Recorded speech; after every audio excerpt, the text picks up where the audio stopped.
Hi friends, I am Sunit Sangai from Rainbis investment और आज का हमारा टॉपिक है टॉप 5 इंडेक्स फंड्स। तो वीडियो में आज हम डिस्कस करेंगे इंडेक्स फंड क्या होते हैं, हमें इंडेक्स फंड में क्यों इन्वेस्ट करना चाहिए, इंडेक्स फंड सिलेक्ट करते वक्त हमें क्या चीजें ध्यान में रखनी चाहिए और अंत में देखेंगे हम टॉप 5 इंडेक्स फंड्स जिनमें आप निवेश करने का सोच सकते हो।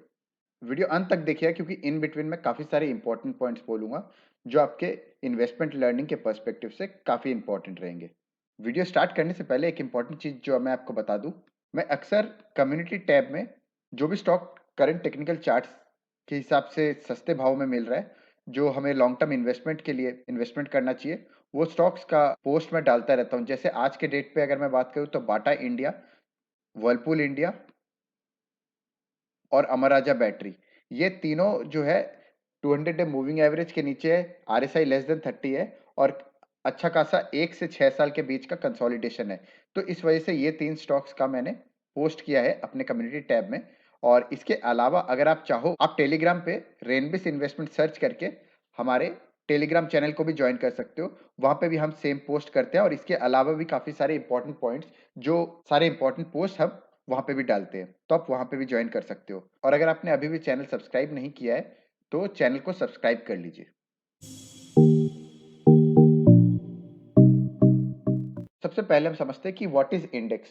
तो इंडेक्स क्या होता है? इंडेक्स बेसिकली, अगर मैं लिटरल मीनिंग के हिसाब से जाऊं, आपने किताबें पढ़ी है राइट? तो किताबों में या स्कूल के बुक्स में इंडेक्स या कंटेंट जो हम बोलते हैं वो हम अक्सर देखते हैं, उसमें चैप्टर्स रहते हैं कि क्या क्या चैप्टर है।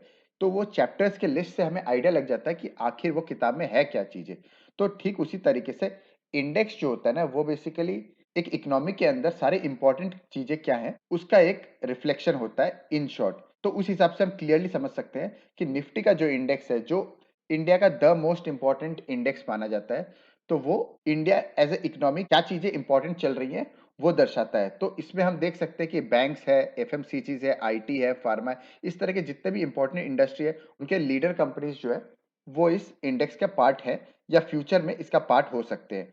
तो इस वजह से हमें एक अच्छी आइडिया मिल जाती है कि ये निफ्टी इंडेक्स होता क्या है या फिर इंडेक्स क्या होता है। और इससे हमें ये भी पता चलता है कि आने वाले टाइम में कौन से स्टॉक्स इस इंडेक्स का पार्ट हो सकते हैं। जैसे कि एग्जांपल के तौर पे insurance, credit card, mutual fund, ये तीन इंडस्ट्री जो है फ्यूचर में बहुत ग्रो होने वाली है। और इसमें से ऑलरेडी अगर हम देखें, HDFC life, SBI life already Nifty 50 का पार्ट बन गई है। और इसी तरीके से हम आने वाले टाइम में एक्सपेक्ट कर सकते हैं कि म्यूचुअल फंड और क्रेडिट कार्ड और इंश्योरेंस के बाकी जो लीडर कंपनीज है लाइक आईसीआईसीआई लोम्बार्ड है, इस तरह की कंपनीज निफ्टी 50 का पार्ट बिल्कुल बन सकती है। बट फिलहाल के लिए अगर मैं टॉपिक पे आऊं, तो इंडेक्स फंड में बात करूं तो हमें इंडेक्स फंड में इन्वेस्ट क्यों करना चाहिए। 7 साल के रोलिंग रिटर्न्स की बात करें तो उसमें अगर हम लार्ज कैप के जितने भी म्यूचुअल फंड्स हैं उनका एक एवरेज रिटर्न देखें और वहीं निफ्टी 100 जो लार्ज कैप कंपनीज है, 100 लार्ज कैप कंपनीज, इन दोनों के रिटर्न्स देखें, तो जहां लार्ज कैप के म्यूचुअल फंड ने एवरेज रिटर्न्स दिए हैं 12.6%, वहीं निफ्टी 100 ने दिए हैं 14.3%। तो आप देख सकते हो ऑलमोस्ट ऑलमोस्ट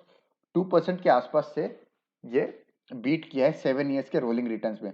और वहीं अगर हम देखें कि कितना ज्यादा चांस है 0 to 8% के रिटर्न्स लाना लार्ज कैप म्यूचुअल फंड से, तो वो 25% है। वहीं अगर निफ्टी 100 की बात करें तो ये 4% है।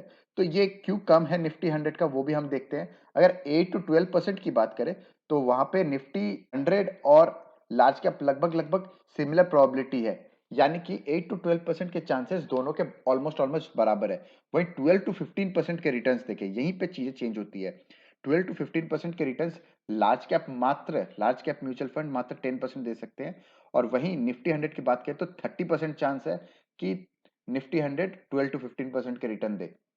वहीं अगर हम 15 to 20% की बात करें तो जहां लार्ज कैप म्यूचुअल फंड 11% के आसपास प्रोबेबिलिटी बताती है, वहीं निफ्टी 100 की 18% के आसपास की प्रोबेबिलिटी है। और वहीं ग्रेटर देन 20% के रिटर्न्स की बात करें तो 20% की प्रोबेबिलिटी है लार्ज कैप म्यूचुअल फंड की और वहीं 13% की प्रोबेबिलिटी है निफ्टी 100 की। तो हम देख सकते हैं कि सबसे ज्यादा जहाँ पे डिफरेंस है वो 8% to 20% के रेंज, जहाँ पे बहुत ज्यादा चांस है निफ्टी 100 क्लियरली बीट कर रहा है लार्ज कैप के म्यूचुअल फंड के एवरेज रिटर्न्स को 7 ईयर्स की रोलिंग की बात करें तो। और वहीं अगर हम 10 ईयर्स के रोलिंग रिटर्न्स की बात करें तो यहाँ पे भी अगर हम देखें तो ऑलमोस्ट 2.5% से निफ्टी 100 बीट कर रहा है और 8 टू 20% की रेंज अगर जो सबसे इंपॉर्टेंट है वहां पे भी अगर हम देखें तो क्लियरली तीनों पैरामीटर्स में ये बीट कर रहा है। और वहीं ग्रेटर देन 20% की भी बात करें, अगर आप 10 साल से ज्यादा इन्वेस्ट करो, बहुत हाई चांस है कि लार्ज कैप में आपको निफ्टी 100 बेटर रिटर्न्स दे देगा म्यूचुअल फंड से,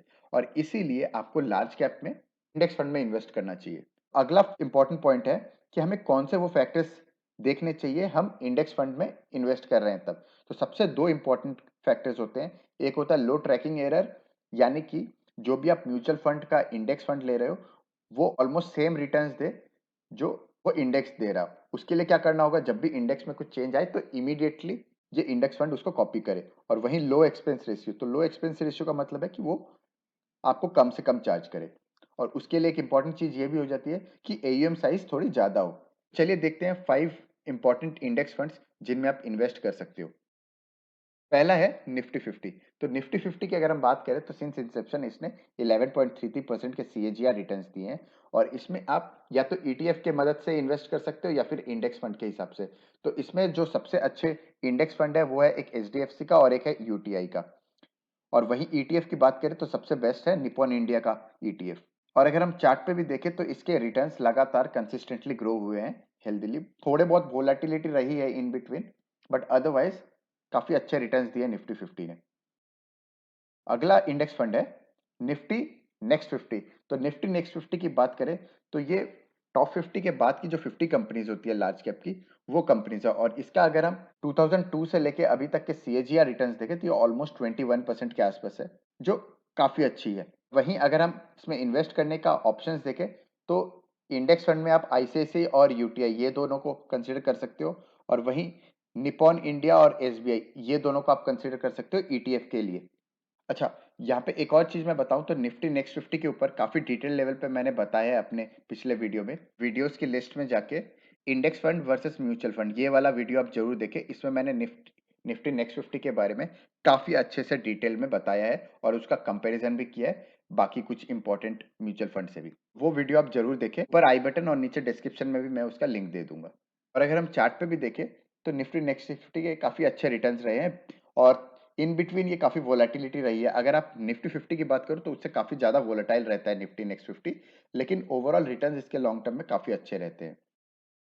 अगला इंडेक्स है बैंक निफ्टी। तो बैंक निफ्टी की जब हम बात कर रहे हैं तो ये बेसिकली इकोनॉमी की सबसे इंपॉर्टेंट सेक्टर यानी बैंक्स और फाइनेंशियल सर्विस इस सेक्टर को बिलोंग करता है। और इस सेक्टर में अगर हम बात करें तो रिटर्न्स के मामले में जनवरी 2000 से लेके इसने 16% के सीएजीआर रिटर्न्स दिए हैं। और अगर आप इसमें इन्वेस्ट करने के लिए इंडेक्स फंड की बात करो तो मोतीलाल ओसवाल का इंडेक्स फंड अवेलेबल है, और वहीं ईटीएफ में बात करो तो सबसे बेस्ट है निपॉन इंडिया का म्यूचुअल फंड। और ये ईटीएफ मैं इसलिए बोल रहा हूँ या इंडेक्स फंड इसलिए बोल रहा हूँ क्योंकि इनकी ट्रैकिंग एरर सबसे कम है और इनका एक्सपेंस रेशियो भी सबसे कम है। और चार्ट पे भी अगर हम देखें तो बैंकिंग निफ्टी जो है काफी अच्छे रिटर्न्स देता है, और इन बिटवीन अगर आप देखोगे तो निफ्टी नेक्स्ट 50 की तरह इसमें भी काफी ज्यादा वोलेटिलिटी रहती है इन बिटवीन। बट ये जो वोलेटिलिटी रहती है इसको आपको अपने एडवांटेज के लिए यूज करना चाहिए, और जब भी इनमें डिप्स आए उस टाइम पे आपको इन्वेस्ट करना चाहिए। इनफैक्ट आप ये बहुत अच्छी तरीके से स्ट्रेटेजी बना सकते हो कि जब जब कोई भी इस तरह के इंडेक्स में 10% 15% का करेक्शन आए उस टाइम पे आप लमसम इन्वेस्टमेंट देख सकते हो। इंडिया के 3 इंपॉर्टेंट इंडेक्स का हमने डिस्कस किया। इसके अलावा दो इंटरनेशनल इंडेक्स की बात करें, एक है नैस्डैक 100। तो नैस्डैक 100 जो है बहुत ही इंपॉर्टेंट इंडेक्स है। इसका एक इंटरेस्टिंग चीज मैं आपको बताऊं तो नैस्डैक 100 का जो कंपनीज है ना, उन कंपनीज की 45% रेवेन्यू ग्लोबल सेल से आती है, यूएस से नहीं। यूएस से 55%, तो बहुत ही अच्छा बैलेंस है। जहाँ पे अगर आप यूएस या फिर पूरे ग्लोबल लेवल पे आप स्टॉक्स पिक करना चाहते हो तो नैस्डैक 100 बहुत ही परफेक्ट ब्लेंड है ओवरऑल ग्लोबल इक्विटी के हिसाब से। और इसके अगर आप 2000 से लेके अभी तक के रिटर्न्स देखो सीएजीआर लेवल पे तो 16% के काफी अच्छे रिटर्न्स रहे हैं। और इसमें अगर आप इन्वेस्ट करना चाहते हो तो बेस्ट है मोतीलाल ओसवाल का Nasdaq 100 fund of fund scheme में इन्वेस्ट करना। और अगर हम चार्ट पे भी देखें तो काफी अच्छी रैली रही है यहाँ पे। बट एक चीज अगर आप यहाँ ध्यान से देखोगे तो 2000 के आसपास एक डॉट कॉम बबल आया था, उसके बाद इसमें काफी करेक्शन आई थी, और ये ऑलमोस्ट ऑलमोस्ट 2016 तक का इसमें टाइम लग गया था उस पॉइंट पे रिकवर करने पे। और इसीलिए मैं कहता हूँ कि कभी भी नैस्डैक 100 या इस तरह के इंडेक्स में जब भी आप इन्वेस्ट करो तो आपको हमेशा देखना चाहिए कि आप यूफोरिया में इन्वेस्ट नहीं कर रहे हो। और अभी के टाइम पे मैं अगर बात करूँ बहुत ही फास्ट जर्नी रही है, और इस वजह से अगर आप देखोगे तो करंट लेवल पे एक यूफोरिया सा बना हुआ है और अगर आप आरएसआई पे भी देखोगे तो ऑलमोस्ट कंसिस्टेंटली ये 80 के आसपास ये हॉवर कर रहा है। तो ये बहुत ही अच्छा साइन नहीं है एज ए इन्वेस्टर अगर आप इन्वेस्ट करना चाहते हो तो मैं कहूंगा कि आप थोड़ा सा इसमें कंसोलिडेशन का वेट करो और उसके बाद आपको नैस्डैक 100 में इन्वेस्ट करना चाहिए। और अगला इंडेक्स की बात करें तो वो है S&P 500 इंडेक्स। तो S&P 500 इंडेक्स जो है टॉप 500 कंपनीज को रिप्रेजेंट करता है और इसके 1996 से अगर हम रिटर्न्स देखें तो 8% के आसपास है। तो अगर आप बाकी इंडेक्स के साथ कंपेयर करोगे थोड़े कम रिटर्न्स रहे हैं और इसका मेजर रीजन ये है कि यूएस जो है ये एक सैचुरेटेड मार्केट है, इंडिया की तरह ग्रोइंग मार्केट नहीं है। हालांकि नैस्डैक 100 में ज्यादा रिटर्न्स इसलिए है क्योंकि वहां पर टेक कंपनीज है जो पूरे वर्ल्ड को कैटर करती है और टेक्नोलॉजी में आप जैसा जानते हो कि काफी डिसरप्शंस हुए हैं लास्ट 10 to 20 ईयर्स में और इस वजह से टेक कंपनीज में specially Microsoft, Facebook, Google, Tesla, Apple इन तरह की कंपनीज को काफी हाई वैल्यूएशन और काफी ग्रोथ मिली है। हालांकि मैं पर्सनली सजेस्ट करता हूं कि यूएस में आपको सिर्फ टेक कंपनीज के ऊपर फोकस करना चाहिए, अदरवाइज इंडिया में बहुत ही ह्यूज अपॉर्चुनिटी है और आपको इंडियन इक्विटी मार्केट में इन्वेस्ट करना चाहिए। अगर आप S&P 500 में इन्वेस्ट करना चाहते हो तो Motilal Oswal S&P 500 index fund है और अगर आप इसके चार्ट में भी देखोगे तो काफी अच्छी ग्रोथ रही है। हालांकि इन बिटवीन इसके करेक्शंस रहे हैं। ये 2000 के डॉट कॉम बबल में S&P 500 में भी इम्पैक्ट आया था और 2008 to 10 के लेमन ब्रदर के क्राइसिस के टाइम के कुछ करेक्शंस रहे थे और इसके अलावा कोरोना पैंडेमिक में भी करेक्शन रहे थे। तो ये थे 5 इंडेक्स जिसमें आप इन्वेस्टमेंट कर सकते हो अपने लॉन्ग टर्म इन्वेस्टमेंट के लिए। अच्छा, ये कोई बाई और सेल की रिकमेंडेशन नहीं है। ये बेसिकली मैंने वीडियो लर्निंग के पर्पज से बनाया है कि आप ये समझो कि कौन से इंपॉर्टेंट इंडेक्सेस है और उसका क्या इंपॉर्टेंस है अपने इन्वेस्टिंग जर्नी में। तो कमेंट सेक्शन में जरूर बताइएगा कि इनके अलावा कौन से इंडेक्स है जिनमें आप इन्वेस्टमेंट कर रहे हो। That's all for today. अगर वीडियो पसंद आए तो लाइक शेयर सब्सक्राइब करना मत भूलिएगा। Thank you.